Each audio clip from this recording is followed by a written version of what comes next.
Hello and welcome once again to Beyond Sampradaya, a program where we begin to speak to help people to be liberated from various beliefs, bondage, and cultural things that are not in line with the Bible. If I am to say something like this, there are many people who believe, hold on to things that are not biblical. And when we begin to present the biblical truth to them, to let go, they begin to struggle because they say, we've been holding on to this very near and dear, and these have been passed from generation to generation. But friends, through Beyond Sampradaya, our goal is to help you to have a revelation of the biblical truth and challenge you to change for your better. That is why we did the conference. Peter led them astray. And this is the second episode after the conference, and we are answering your question.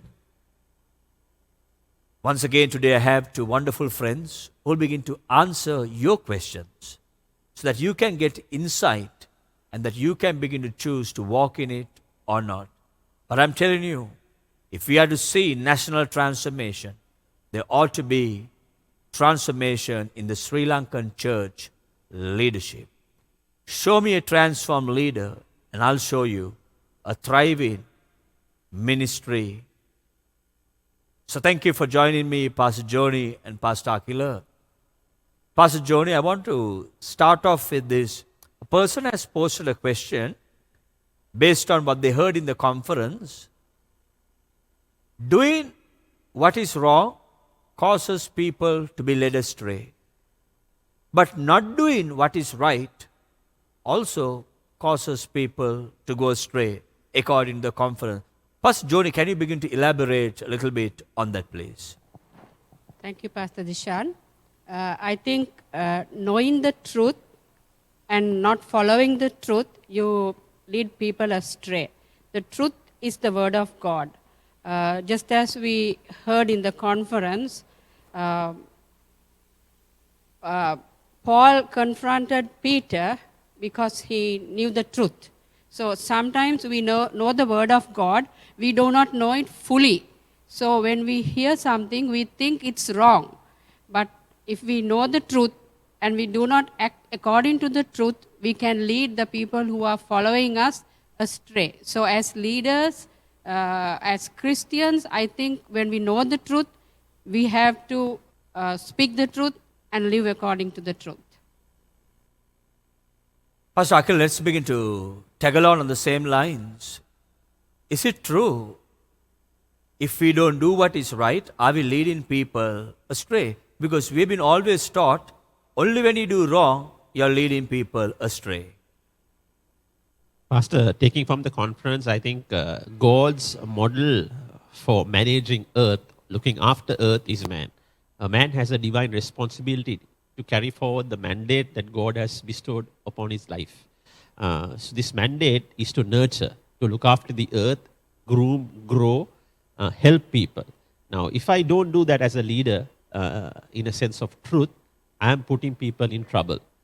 We are supposed to shed light onto people. We are supposed to help people become better. And it all depends on how we portray, how we do, how our lifestyle is. But all has to be with a biblical principle back to support them. Truth is the mandate here. Truth is the core of this. If you know what you're doing is going to help this person become better, if you know you're going to help this person go in the direction of God Almighty to accomplish all that he's meant to do, then you're doing it truthfully.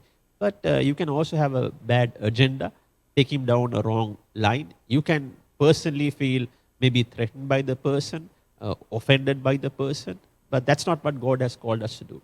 Our responsibility is the entire world.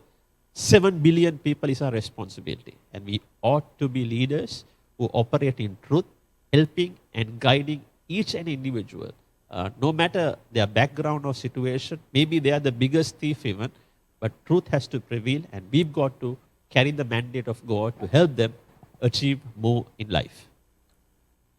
So we are answering your questions, and we believe that you are finding the truth even as you begin to listen. Pastor Johnny, I'm posting the next question to you. The next question is, you have been a child of God for many years. You have experienced many leaders and various types of leadership.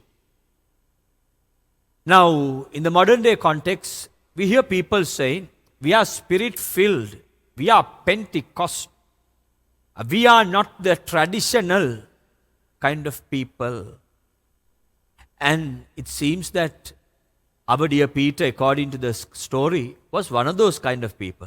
The man who preached at Pentecost, spirit filled, spirit led, but he still led the people astray. How can this happen? And is it happening today, Pastor Joni, in the modern day Christian world? I think, Pastor, it is happening because you can be spirit-filled, spirit-led, you can be a teacher, you can be a preacher, and still lead the people astray, just like what happened with Peter. He was also a spirit-filled, spirit-led teacher, preacher. He was very close to Jesus. He was one of the best disciples of Jesus, but still he led the people astray. So he needed somebody like Paul to come and confront him. Paul had revelation. Because he had revelation, Paul was able to come and confront Peter. So you can be spirit-filled, spirit-led, but if you don't have the proper revelation, you can be stagnated in one place. You will not move forward. So I think we need to have revelation like Paul to move forward in our ministry. Thank you so much, Pastor Akila. A person had asked a question based once again, what is a difference in education and revelation? Is there a difference between experience and revelation? Because Pastor Joni also highlighted, I thought right now we throw in this question. Actually, is there a difference between education, experience, and revelation? Pastor, I think education is where you learn. Most of the time, you learn from somebody who has already learned before you. Maybe that person had revelation, put it into a text, and then we learn from it. Learning is, how do I say it, maybe 1D or 2D version. Revelation is a multiple D, not even 5D, I don't know how many Ds are there. So many angles of it. Revelation opens up your eyes to things that you don't see before. It's like the Bible. You read the Bible, you're studying the Bible. But when you read the Bible with revelation, suddenly this script you have read maybe 10 times is speaking something fresh to you. This is revelation. When revelation happens, something transforms in your life. Now for me, I think God speaks to me in different ways. He directs me to read the Bible. He speaks to me through the Holy Spirit inside, word of knowledge, wisdom. All that happens in my life. But I had one revelation encounter with the God Almighty. That's the day I got my calling from God Himself. It was a voice that kind of, was not out of my head, was not inside my head, but it just vibrated my entire being. And He said, Akila, I want to give up everything. Just come work for me.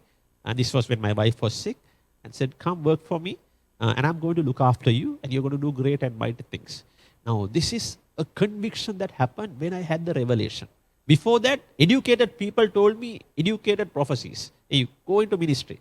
But this was something that happened to me. Now, that voice has been with me from that day to today. I've never heard it again. But I know it was God Almighty because it just shook my entire being and convicted me, convinced me to go and do what I'm doing. Now, when you look at the life of Paul from the conference that we did, he had that encounter on the road to Damascus. Light, voice, the whole works. And once a human being has an encounter of that nature, a revelation of that nature, honestly, education doesn't matter. Because that revelation opens up education to a level that education cannot give you. It makes you a better human being. Your brain opens up, your eyes light up, and you start to see different things. It's like, when a person comes in front of me, Holy Spirit tells me this is the problem with the person. Not all the time, but when He needs to speak to that person. And that I cannot do by studying. I have a master's degree, I'm doing my second master's. I have a list of educational qualifications, but none of them have helped me to understand what I understand. When I meet a human being who is struggling, suffering, broken, that's all revelation. And I think the encounter with the Most High God on a personal level gives you that revelation, that conviction, and in that you change. Now the problem is, a lot of people say, you know what, I had a revelation, God spoke to me, God. But in all honesty, when you look at their life, you don't see anything happening in their life. And that is confusing to me. Because what happened to me might be a fraction of what happened to Paul. But that little encounter, it'll never take me back to who I was before. So that for me is far more than education and all what I have learned or I'm still learning. So here we are answering, beloved friends, your questions. Peter was filled with tradition, filled with culture, and was struggling to embrace the new norm. When I speak of the new norm, I'm speaking about the kingdom dynamics, the way the Lord wanted it to be orchestrated. Even in the modern day world, sometimes I think in the church, people struggle. Pastor Joni is a leader of a thriving ministry at Bethany, where she leads the English congregation. Because she's called to do it. Pastor Joni, I want to ask you a question. I'm sure you have encountered many Peters in your ministry. Could be in the form of a man, a male.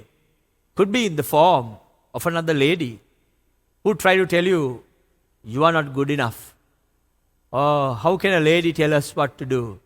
Pastor Joni, could you begin to speak a little bit about this? Because I'm sure there are many ladies who God has called them to become great leaders, but because of religion, tradition, and no revelation, these people are stuck. Yes, Pastor, I have, it's been 8 years now that I'm serving as a pastor and the congregation pastor as well. So there have been many people who really have told me to my face, when it says a lady, I have thought like, what can you do? But after saying that, after a couple of years, they have come and said that, now I regret what I told you because now I see what God is doing through you. So not one or two, I have had plenty. The first time when I was appointed also, many people told me like, no, you can't do it, especially the English congregation. Like in the English congregation, you have so many doctors, lawyers, directors of company, wives of chairmen and their chairmen, so they have told me that you can never do it. But by the grace of God, if God have called you to lead, and if God have appointed you, no matter what man says, God will take you to that place. And for these 8 years, I have seen that it has been a successful ministry. So we have come thus far. So God have been faithful and been with me. No matter, you don't have to be a male to lead. I think females also can lead.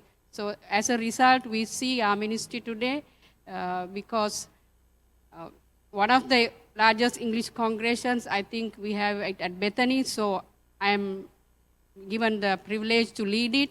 So if God have called you, you can do it. So we are communicating a message through Beyond Sampradaya. We are still struggling with religion, even among the so-called Pentecost people, tongue-talking, prophesying people. But Beyond Sampradaya is trying to push things out. Peter was so close to Jesus. Peter preached the first sermon. Peter was given one of the greatest revelations when he said, "You are the Christ." Oh, Peter, what a fantastic man. But there came a day when there stood up to Peter a man called Paul and began to change the history of mankind. The question I'm posing to you, Pastor Akile, is the question that people are asking: where are the Pauls in the modern day church? Again, Pastor, I think I have to come to the conference. We opened up the Bible in a fresh way in the chapter 2 of the book of Galatians. I think I'm encouraging all of you, please read Galatians 2 all over again. Paul is 14 years in the ministry, and this encounter with Peter, he is bold and he says what he has to say. Now, why does he do it? Number one for me, because he had amazing revelation. So, leaders, have you had revelation? He had an encounter and keeps having encounter. Are you having encounters? The Lord is moving through him, for the Gentiles, for the Jews, you name it. He is moving in power through Paul. Is it happening in your life? And the scripture is very clear from the Old Testament and New. People have this understanding that the scripture is only for the Jews. It is not. You read the Old Testament, there are so many places. It's for the entire humanity, entire world. Okay. So now, leaders, you have to operate in this. You have to carry a burden. You have to carry a fire, and you have to know why you are called. You are called to carry the cross. Carrying the cross is not like driving a BMW or something. It's going to be very painful. You're going to meet people who don't like you. You're going to meet opposition. And if you want to be a Paul, if you want to be the nature of Paul, you have to stand to what is right, for what is truthful. You have to open up your heart and put your foot down if it is biblical, if what Jesus has said is yes. Now, you read the Bible, you read the reality, the real person of Jesus. He agitated the Sadducees. He agitated the Pharisees, the law, the teachers, you name it, because he was very firm. He stood his ground. So much so that I think he wanted them to get agitated to put it to the cross. But he agitated them. Now, a leader has to stand up and talk what is truthful. But the problem today is, I feel, a lot of people are dependent on the people. Hey, you are not called to be dependent on the people. You are called to be dependent on God. And you are supposed to do the mandate of God on earth. So to be a true Paul, you have to rise up. You have to speak the truth. And you have to walk in the revelation and the calling that God has put on you. Each one has a different ministry, a different calling. If you are called to lead a church, hey, you lead it. You don't lead it the way man wants it. You lead it the way God is telling you to lead it. You are called for something new. Not every church in this world is the same. Different churches have a different vision. Different churches have a different calling. Where you are called, you lead. But you look at the scripture, look at the life of Jesus and think and see, are you doing what he's saying? So Paul stood up because he had to stand up. Because he also had the understanding that Peter is having revelation but not moving. Because he's stuck in a place. He's stuck because of his surrounding. Hey, we tell all of you, be evangelical or go out on missions. When you go out on missions, you go out of your comfort zone. You go out to meet real people. And there, you think, how do I operate there? Look at it, okay? Sometimes the people who are surrounding you, maybe the devil is using to catch you and keep you in one place. Be a Paul, man. I mean, you have revelation, you have power, you have authority. Do what is right. One day, you have to give account in heaven, okay? You have to give account to God Almighty. On that day, he'll ask you, hey, show me what you're doing. Where is it written? Did I tell you to listen to this person? Did I tell you to follow this law or that law of the land? So if you are convinced that what you're doing is right, that's up to you. But you got to stand up. You have a responsibility. This life is a gift, a limited gift. Okay, in that gift, you have to do everything possible for the expansion of the kingdom. And if somebody is, disturbing you, somebody is blocking you, somebody is trying to put, chain you down, hey, break free. You are not called to be tied down. You are called to be free and to preach and to teach and to give the good news. So be a Paul. That is my thinking. I think through Beyond Sampradaya, we are birthed in Pauls. I think Pauls are getting fuel to become that amazing fire for the Lord. Pastor Johnny, I want to post a question to you. I want to think when you're about to answer this question. When you are leading a congregation, you meet various types of people. Now, because Peter led them astray, even through Pastor Aquila's conversation, we just heard this. Some people might tell us, you know what, Pastor Johnny, this is what you're saying, but this is what God is saying to me. I want to run this ministry the way God is telling me, Pastor Johnny, not the way you're telling me. Now, how do you handle a situation like this, Pastor? Yes, Pastor, as you said, it's a difficult question because we meet different kinds of people who will say, God said me this, God said me that. So if we go to follow all that, I think there will be confusion because God gives the vision to the leader and we are out to follow the vision. So if we have a 400 people in the congregation, if 50 people come and tell me this is how we have to run the church, so I think every day we will have to change situations in the church. We'll have to change the way we are doing church, the way we are following God. So I think if we listen to many voices, we will be distracted. So we have to listen to the voice of God to see how God is asking us to lead the church as a leader and follow what the Holy Spirit is telling you. So that way we can be successful, but if we go to listen to everyone, there will be so much of confusion. Good, I'm about to wind up the program. Pastor Akila is a learned person, like we have many learned people in our pastoral team and in our leadership teams. Pastor Akila, you are a learned person, gifted leader. You're a spirit-filled individual. You are a visionary, you are a go-getter. But you are also working in a team, with a team, and etc. Now, in radical leadership, does this begin to hinder you from becoming who you are and doing what God has called you to do? I don't think so. God's model, Pastor, is not for mankind to be alone. It is not good for man to be alone. It is a team, okay? Starts with two and then you add on the others. With a team, I don't have two hands, I have multiple hands. I am called to lead a team from the front.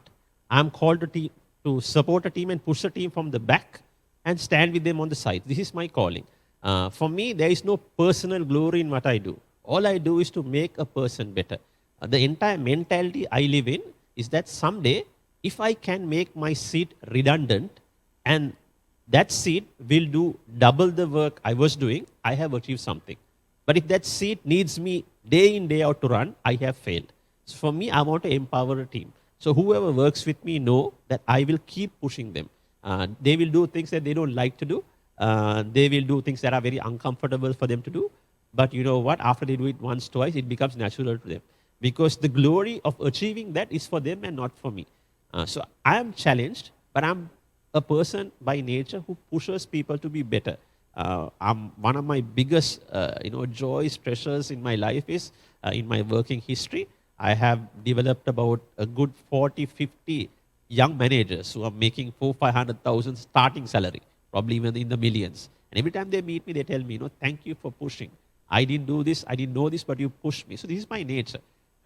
We have to be that kind of leaders. Same way, you have to be exemplary. You have to show them by example. If I can't get into a mud drain and clean it, I can't tell somebody to clean it. So a leader is a person who shows example, who doesn't look for personal glory, who pushes people to be better and tells them there is potential. A lot of us come to this world not knowing the potential. You have to help them see the potential. You have to help them see the revelation. And you have to help them to understand, like me, like Akila, example, Pastor Joni is next to me. Pastor Joni is called for something. What she speaks out through her mouth is not the words God will give me to speak out. Now, if I don't make Pastor Joni speaks those words out, A, Pastor Joni is doing something bad to herself, and B, she's doing something extremely bad to the community because she's not delivering the message the Lord is speaking through her.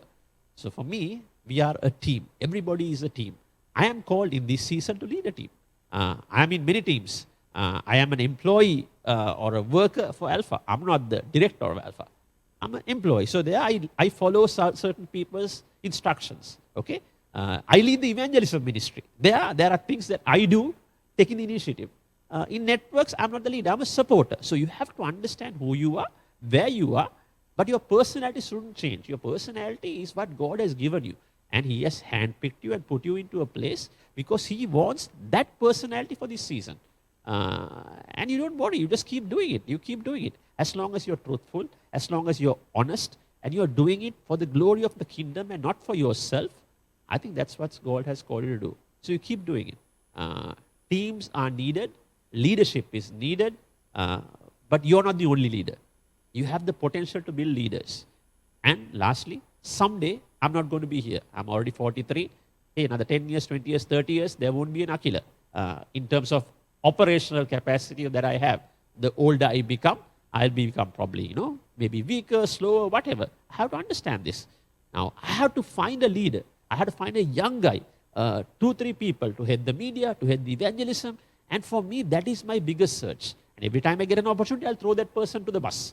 Throw him in front. He might not succeed, he might succeed. But if I don't do it, if I don't build that Timothy up, I have failed my mandate of God. So that's how I think in leadership. Wow, such a lot of amazing content. I hope that you're catching everything. The good news is you can always keep watching these, keep sharing. I'm closing with this final question. We're speaking about Peter led them astray because Peter was struggling to change. They say the older you get, it's difficult to change. I choose not to believe it. I believe it's an excuse. But the best person to answer it could be none other than Pastor Joni. Pastor Joni, is it difficult to change the older you get? No, Pastor. If you're humble enough to accept it and change, I think it's not difficult. I mean, maybe the idea that I had was wrong, like Peter and Paul. So, but Peter was more matured, senior than Paul. So Peter had to listen to Paul. So like that, maybe they have better revelation than us, the younger crowd. So we should be able to adapt to it and change ourselves. Just like we see God spoke to Peter in 3 different ways. God spoke to him through a man, God spoke to him through a dream, and finally Jesus himself appeared to Paul. So like we as adults, we shouldn't wait till Jesus, we not accepting what the younger people tell us or somebody else. You can learn even from a Sunday school child. So you can change. So without waiting for God to appear, Jesus to come and tell you, like Peter did, I think you should be able to take correction and to adapt, to learn and to change. It's not difficult. So you need to have a humble spirit for that. Thank you. Then, Dishan De Silva along with Pastor Aquila and Pastor Joni signing off saying, looking forward to meet with you on another day at the same time with another exciting talk through Beyond Sampradaya. Thank you so much and a big God bless to all of you.